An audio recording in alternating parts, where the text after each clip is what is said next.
নমস্কার বন্ধুরা, ভালোবাসার রান্নাঘরে সবাইকে স্বাগত জানাই। আজ আমি নিরামিষভাবে নারকেলে ঝিঙের রেসিপি বানাবো। রেসিপিটি ভালো লাগলে একটি লাইক, শেয়ার আর সাবস্ক্রাইব করে দেবার অনুরোধ রইল। প্রথমে আমি দুটো বড় সাইজের ঝিঙেকে বেশ ভালো করে ছিলকেটাকে ছাড়িয়ে নিয়েছি।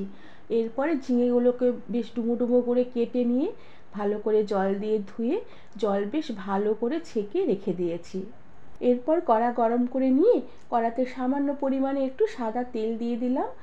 তেল সামান্য পরিমাণে দিলেই হবে, ঝিঙে রান্না করতে খুব বেশি তেল লাগে না। তেল গরম হয়ে আসলে ওই তেলে কয়েকটা জিরে ফোড়ন দিয়ে কেটে রাখা ঝিঙেগুলোকে দিয়ে দিলাম। এবার তেলের মধ্যে ঝিঙেগুলোকে কিছুক্ষণ একটু ভালো করে নেড়ে চেড়ে নেব। এভাবে কিছুক্ষণ নেড়ে চেড়ে নেবার পর ঝিঙেটা খানিকটা একটু মজে এসেছে আর ঝিঙে থেকে একটু জল বেরিয়ে এসেছে। এবার আমি এতে সামান্য পরিমাণে একটু নুন দিয়ে দিলাম আর সামান্য পরিমাণে একটু হলুদ গুঁড়ো দিয়ে দিলাম। এবার ঝিঙেগুলোকে নুন হলুদের সাথে বেশ ভালো করে নেড়ে চেড়ে নেব। এতে ঝিঙেতে বেশ ভালো করে একটু জলটা বেরিয়ে আসবে। জলটা যতক্ষণ একটু টেনে আসে ততক্ষণ ঝিঙেগুলো একটু নেড়ে চেড়ে নেব। আর এইভাবে কিছুক্ষণ বেশ নেড়ে চেড়ে নেবার পরে ঝিঙের জলটা বেশ অনেকটাই শুকিয়ে এসেছে। এবার আমি ঝিঙের কড়াটা গ্যাস থেকে নামিয়ে রাখবো। এরপরে আমি একটি মশলা তৈরি করে নেব।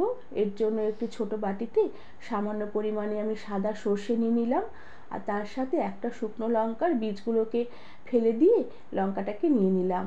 সাথে কয়েকটা কাঁচা লঙ্কা নিলাম আর তার সাথে আমি 2 চামচের মতন শুকনো নারকেল নিয়েছি। আর তোমরা চাইলে এখানে তাজা নারকেল নিতে পারো। আর নারকেলটাকে একটু ভেজাবার জন্য কয়েক চামচ জল দিয়ে দিলাম।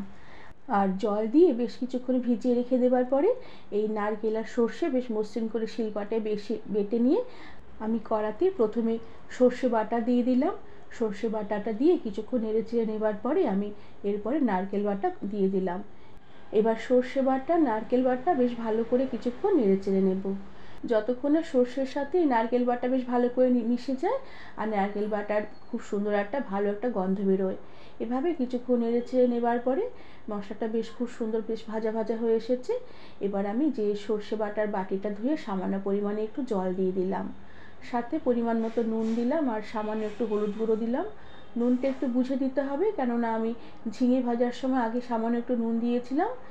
এবার কড়া থেকে যে ঝিঙে একটি পাত্রে তুলে রেখেছিলাম, সেই ঝিঙে থেকে যে তেল আর জল বেরিয়েছে সেই জলটুকু আর তেলটুকু আমি পাত্র থেকে নিংড়ে দিয়ে দিলাম।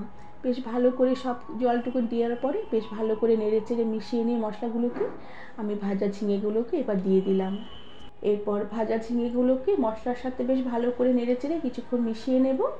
আর এরপরে যে ঝিঙে যে পাত্রটাকে মধ্যে তুলে রেখেছিলাম সেই পাত্রটা ধুয়ে সামান্য একটু জল দিয়ে দিলাম। জলের পরিমাণটা এখানে সামান্যই দেবো, কারণ আমি তরকারিটা একটু মাখামাখাই করব। ঝিঙেটা সেদ্ধ হয়ে গেছে, তাই জলটা বেশি দেওয়ার প্রয়োজন নেই। সামান্য পরিমাণে একটু জল দিয়ে বেশ ভালো করে নেড়ে চেড়ে মিশিয়ে নিয়ে এরপর গ্যাসের আঁচ কমিয়ে দিয়ে ঢাকা দিয়ে রেখে প্রায় মিনিট খানিকের মতন আমি এই ঝিঙে রেসিপিটি রান্না করে নেব।